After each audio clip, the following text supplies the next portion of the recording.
नमस्कार साहेब. नमस्कार.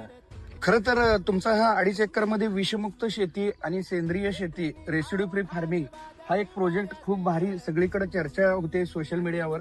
तर म्हणून मी आज प्रत्यक्ष बघण्यासाठी आलेलो आहे. खरं तर आपलं भारताचं 80% आर्थिक अर्थव्यवस्था ही सगळी शेतीवर आधारित आहे. शेतकरी जगला तरच देश जगणार आहे. आणि आज खरं तर सगळे रासायन कीटकनाशकाचं रेट प्रचंड वाढायला लागलेले आहेत. युद्धाची परिस्थिती आणि त्याच्यात आणि शेतकऱ्याला शेती परवडणं झालेलं आहे. कारण शेतकरी मालाचं उत्पादन करतोय आणि व्यापाऱ्यांच्या हातात देतोय. व्यापारी सांगतील त्या दरात शेतकऱ्याला विकावं लागतंय आणि फारसं अर्थार्जन शेतकऱ्याला त्यातनं होत नाही आहे. शेती अडचणीत येण्याचं हे मुख्य कारण आहे. आणि त्याला पर्याय म्हणून तुम्ही अत्यंत कमी गुंतवणुकीमध्ये हे जे रेसिड्यू फ्री फार्मिंग करताय तुम्ही, जवळजवळ 20 प्रकारचा भाजीपाला केलेला आहे.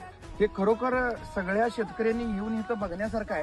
कमी जमिनीमध्ये एवढा मल्टिपल भाजीपाला केला तर ह्याचं उत्पादन मला वाटतं क्लास 1 अधिकाऱ्यापेक्षा सुद्धा चांगला पगार यातनं पडू शकते. मार्केटिंगची यंत्रणा पण आपण सेट करू शकतो कारण सोशल मीडिया पण आता आहे. तर ह्याच्याबद्दल काय सांगू शकाल तुम्ही? मला फक्त एकच सांगायचं आहे की शेतकरी मित्रांनो, आता कसं तर आम्ही म्हणाल तसं आपण रेसिड्यू फ्री माल पिकवून ग्राहकांना चांगलं खायला देऊन आपण म्हणाल तो रेट ग्राहकांना घेतलं पाहिजे. हे नीती आपण ठेवून हा रेसिड्यू फ्रीचा आपण शेती केलेली आहे. त्यामुळं आता कसं शेतकरी म्हणतील तसं.